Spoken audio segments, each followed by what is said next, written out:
ಅಂದರೆ final result ಏನು ಬೇಕು ನಿಮಗೆ? ಫೈನಲ್ ರಿಸಲ್ಟ್ ಅಂತಂದರೆ ಭಾರತದ ಸಂವಿಧಾನದ ಪ್ರಕಾರ ಯಾವುದೇ ಒಬ್ಬ ಶಾಸಕ ಇದುವರೆಗೂ ಕೆಲಸ ಮಾಡಿಲ್ಲ, ಮಾಡೋಕ್ಕೂ ಆಗಲ್ಲ. ಯಾಕೆ ಮಾಡೋಕ್ಕಾಗಲ್ಲ ಅಂದರೆ ನಮ್ಮ ಜನ ಏನು ಮಾಡ್ತಾರೆ ಅಂದರೆ ಎಲೆಕ್ಷನ್ಗೆ ಹೋದಾಗ, ಕ್ಯಾಂಪೇನ್ಗೆ ಹೋದಾಗ ಎಷ್ಟು ಕೊಡ್ತೀರಿ, ಶಂಕರ್ ಪ್ರಮುಖ ಅವ್ರು ನೀವು ಎಷ್ಟು ಕೊಡ್ತೀರಿ, ಯೂನಿವರ್ಸಿಟಿ ನೀವು ಎಷ್ಟು ಕೊಡ್ತೀರಿ, KND ಅವ್ರು ನೀವು ಎಷ್ಟು ಕೊಡ್ತೀರಿ, ಈ ಕ್ವಶನ್ ಕೇಳೋದಕ್ಕೋಸ್ಕರ ಅವ್ರು ಏನು ಮಾಡಿಬಿಡ್ತಾರೆ ಅಂದರೆ ಇದು ಬಿಸ್ನೆಸ್ ಅಂತ ತಿಳ್ಕೊಂಬಿಡ್ತಾರೆ.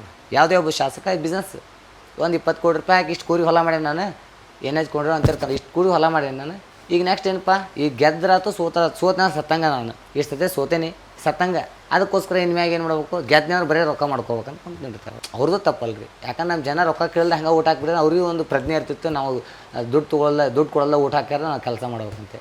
ನಮ್ಮ ಜನದ 10 ರೂಪಾಯಿಗೆ ಏನಿರ್ತದೆ 500 ರೂಪಾಯಿ ಕೊಡ್ತಾರೆ ರೀ, ಓಟನ್ನು ಹಾಕ್ತಾರೆ, ಹಾಕಿದ್ಮೇಲೆ ಹಿಕ್ಕಟ್ಟು ಕೇಳ್ತಾರೆ ಕೆಲಸ ಏನು ಮಾಡಿರಂತೆ. ಅವ್ರು ಹೇಳ್ತಿರ್ತಾರೆ, ನೀನು 500 ರೂಪಾಯಿ ಕೊಟ್ಟು ನೀನು ಓಟ್ ಹಾಕಿದಿ, ನೀನು ವ್ಯಾಲ್ಯೂ ಕಳ್ಕೊಂಬಿಟ್ಟಿನಿ, ನಿನಗೆ ಅರ್ಹತೆಯೇ ಇಲ್ಲ ಅಂತೇಳಿ.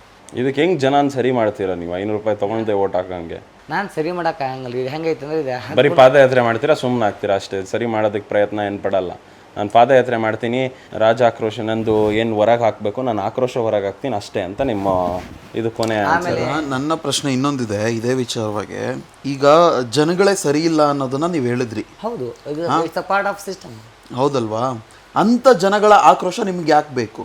ಮಹಾಭಾರತ ಯುದ್ಧ ನಡೆಯುವಂಥ ಸಂದರ್ಭದಲ್ಲಿ ಅದಕ್ಕಿಂತ ಮುಂಚೆ ದ್ರೌಪದಿಯ ವಸ್ತಾವರಣ ಆದಾಗ ಅಲ್ಲಿ ಇದ್ದಂಥವರೆಲ್ಲ ಮಹಾರಥಿಗಳೇ ಇರ್ತಾರೆ ಸಭಾಂಗಣದಲ್ಲಿ. ಮಹಾರಥಿಗಳು ಇದ್ದಾಗೂ ಕೂಡ ಅವ್ರು ಯಾರೂ ವಿರೋಧ ಮಾಡುವಂಥ ಪ್ರಯತ್ನ ಮಾಡುವುದಿಲ್ಲ. ದುಶ್ಯಾಸನಿಗಾಗಲಿ ದುರ್ಯೋಧನಾಗಿರಲಿ, ಅವ್ರು ದುರ್ಯೋಧನ ತಂದೆ ಯಾರಿಪ್ಪ ಧೃತರಾಷ್ಟ್ರನಿಗಾಗಲಿ ಅವ್ರು ಹೇಳುವಂಥ ಪ್ರಯತ್ನ ಮಾಡೋಂಗಿಲ್ಲ, ವಿದುರನ ಹೇಳುವಂಥ ಪ್ರಯತ್ನ ಮಾಡೋದಿಲ್ಲ, ಯಾರು ಹೇಳುವಂಥ ಪ್ರಯತ್ನ ಮಾಡೋದಿಲ್ಲ.